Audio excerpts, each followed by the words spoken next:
Hey there, everyone. Welcome to another episode of Trade by Numbers. Hope you're out there having a great Friday. We're going to close this trading week off positive. We've already made some fantastic plays for the week. I think you're going to like this afternoon. We're going to go over our ROI for the week. It's way up there this week. We didn't do a lot of trading, but the trades we did, they panned out very well. Now, let's talk about the stock market here in the pre-market. I guess first off, get everything out of the way. If you're new to the channel, my name's Josiah and I trade stocks and cryptocurrencies for a living. And if you hate making money, this is not the channel for you. If you like making money, if you like learning about stocks, crypto, and investing, and you want to learn how to become financially free, hit that subscribe button, hit the like button. Now let's go ahead and get into it. So we've got the S&P already up a little over 0.25% in the pre-market this morning. As you know, I've been calling for the market to pull back. We got that pullback. We got that drop under 390. And at this point, I definitely believe we're going to trend down to 380. Now, that does not mean that we couldn't see a pop today. We've seen a pretty big decline yesterday. And we could absolutely see the market rally up just a little bit today. However, I'm going to say that I believe the market had a lot more room to sell off yesterday, but crypto was up so nicely yesterday that if we get a little tank in crypto, especially toward the end of the day, then I'm going to be looking for the S&P to fall as well. So these are some things I want to pay attention to because they could be signs for us to be able to dive into something like the SQQQ right at the end of the day.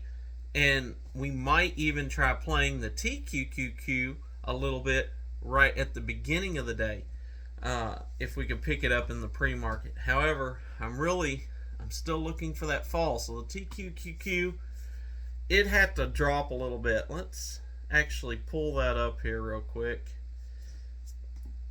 Yeah, we're already up a little in the pre-market.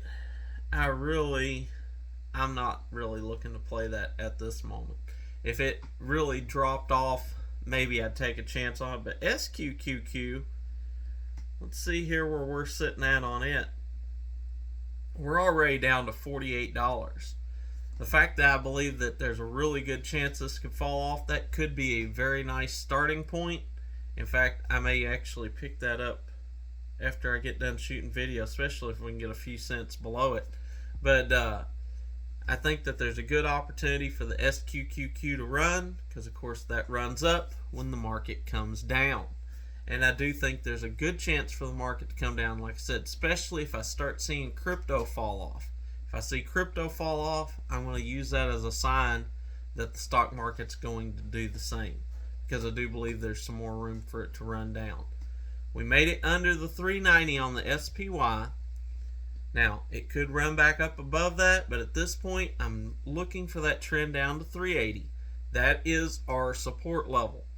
We could get a bounce off of that. However, if we break under 380, my ultimate goal for the market to drop is down to that 3600 or 360 on the SPY.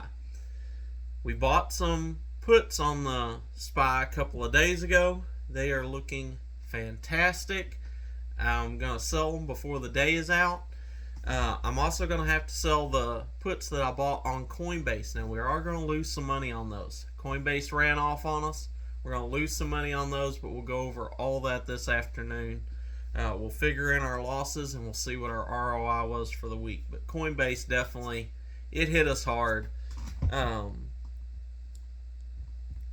just want to get it out there. Nobody has a 100% win rate. I try to come on here. I try to point out my losses more than I point out my gains. I don't usually have a ton of them, but I want to point them out because nobody has a 100% win rate, and I want you to get comfortable with knowing that sometimes something's going to go sideways. We don't want to get emotional about it. We keep the numbers objective. We made way more on our other plays than what we lost, and that's the name of the game. It's a numbers game. We have to win more than we lose, percentage-wise. And that's why I always come to you. I bring you the ROI on these trades. Not just, well, I had a bunch of money on this one, so I made a bunch. I had a little money on this one, and I lost a little. I try to bring you the ROI for what's invested so that you can really see how to set yourself up for success, because that's what I want for everyone out here. I want financial freedom for everyone. Anyone that tells you there's not enough to go around, they don't know what they're talking about. Everyone could be financially free. Becoming a millionaire is one of the simplest things out there to do. I know that sounds really strange. A few years ago, I wouldn't have believed it myself. But the fact of the matter is, becoming a millionaire, it's 3 ingredients. It's super simple.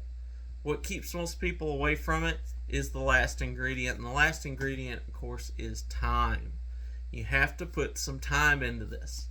However, that time can be changed with a few other ingredients and enough determination. And that's what I want to teach you to do. I don't want you to have to wait 30 years like the average person needs to.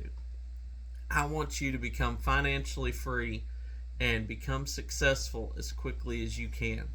So keep watching these videos. Give me a like. Help me get these videos out to more people. The more people that we can get these videos out to that can start to change their mindset, the more it's going to help everybody. So that's what I got for you this morning. Join me this afternoon. And until next time, be blessed. And remember, never trade with your emotions. Always trade by the numbers.